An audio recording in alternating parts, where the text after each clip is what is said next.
Hey everybody, how's it going? Steve here. I want to mention before you jump into the review that this is a review of Cyberpunk 2077, and I decided specifically not to talk about the toxic work culture at CD Projekt Red because I wanted to focus on the game as a product and whether it stands up to criticism.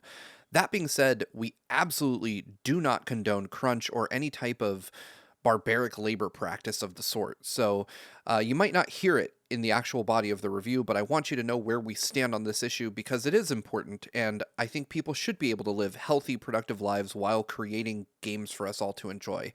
With that being said, I'm going to step out of your way, and I hope you enjoy the review.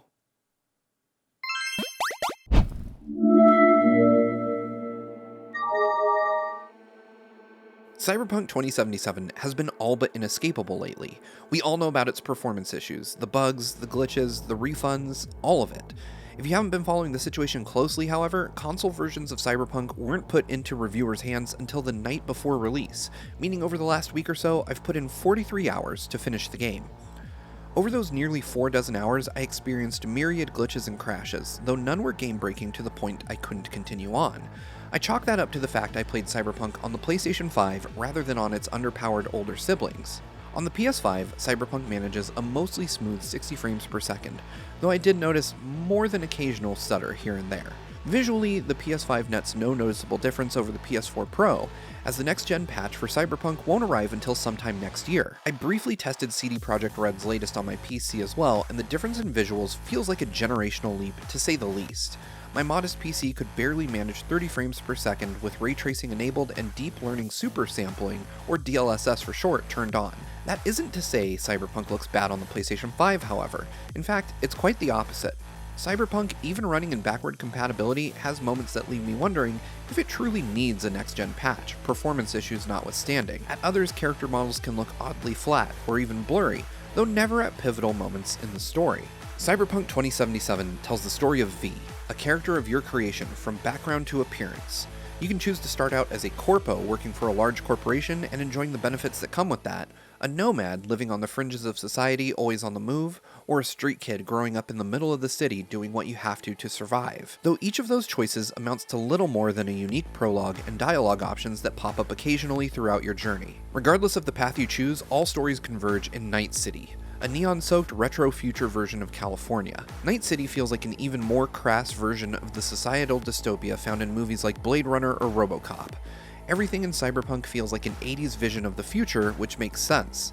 Cyberpunk is based on the tabletop RPG series of the same name, which was first released in 1988. Cyberpunk's version of the future is a massive cultural melting pot where people speak a multitude of languages and neural implants handle translation. Signs dotting the landscape are in katakana or kanji, and multiple cultures exist in dissonance with each other. Everyone appears to be out for themselves with a little concern for others. It's a society where everyone is scraping to get along, and despite a near universal loathing for the big corporations that appear to rule the world, most have resigned themselves to accepting their fate. The streets of Night City are littered with ads depicting sex, murder, and even suicide. If this type of stuff is a trauma trigger for you, you'll want to steer clear of Cyberpunk entirely. Corporate greed is displayed without restraint throughout Night City, and the denizens of Cyberpunk's future hellscape are very clearly split out into the haves and the have-nots. Regardless of the life you choose, V is clearly the latter. The first friend you meet, Jackie Wells, is the same across all three paths as well. After a short prologue, V and Jackie agree to take on a dangerous job that pits them against the largest corporation in Night City, Arasaka. This job serves as your introduction to the most well-known character in Cyberpunk, Johnny Silverhand, who is portrayed by Keanu Reeves. I was worried going in that the cast around Johnny would deliver weak performances by comparison, but those worries were unfounded. Every line of dialogue in Cyberpunk is delivered in a captivating and believable way. The characters V meets along the way all have compelling stories to tell, though if you don't engage in the side quests, you might miss that. Before I go too deep into story territory, we have to talk about the actual gameplay. Cyberpunk 2077 is equal parts first-person shooter, open-world game, and RPG. Imagine a game that combines some of the best things about GTA, Destiny, and The Witcher 3, and you'll be on the right track. Most of the game is spent in the first-person view with the option to switch to a third-person camera reserved for vehicles. When you're walking around Night City or its outskirts, you'll see everything through V's eyes. It's a little reductive to describe Cyberpunk as a first-person shooter, however. While it certainly has the DNA of a first-person shooter, there are in most cases multiple ways to tackle the game's objectives. Missions rarely require V to ever be seen, instead leaving the choice of how to proceed up to you. I love the level of freedom I had here, as V's build can make a huge difference in just about every mission I encountered. As with most RPGs, V levels up by completing quests and taking out enemies. Each time you level up, you'll gain an attribute point and a perk point. There are 5 attributes, and each attribute contains a skill tree loaded with perks. Through your choices, you can make V a skilled hacker, a gunslinger, a sniper, or even a hand-to-hand combat expert, just to name a few choices. I love the versatility Cyberpunk gives in terms of how to make V unique. I found myself gravitating toward the more hacker-like skills given the interconnected nature of Night City. Most things in Cyberpunk's world are hackable, but only if you're skilled enough. You can choose to reboot an enemy's eyes, making them susceptible to a stealthy takedown, or even buying you precious time to sneak by unseen. Other abilities like Strength will allow V to force doors open, bypassing security systems. I'm excited to see what others have done with their builds, as I only scratched the surface during my first run through the game. There are other mechanics like crafting that I didn't even feel the need to bother with.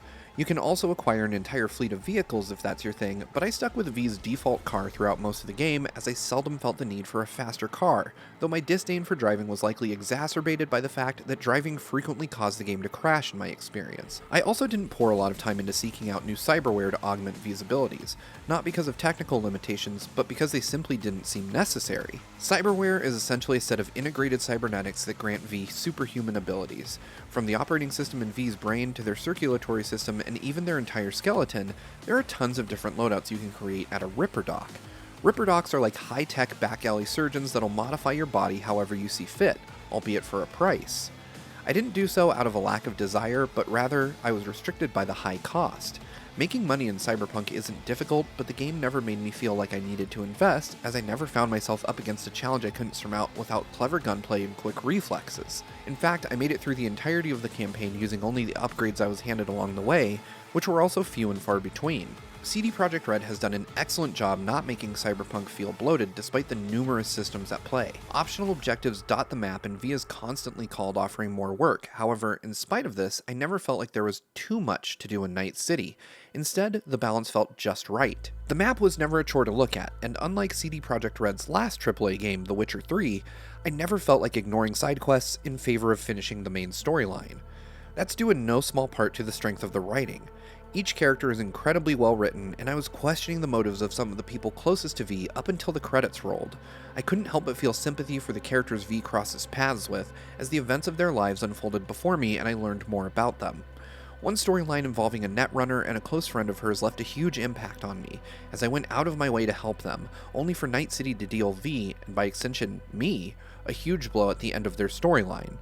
There's also a clever mechanic in play when conversing with others in Cyberpunk. You'll often be given multiple dialogue options and mere seconds to make a decision, leaving you scrambling to find the right response. Or at least, that was my initial view of it.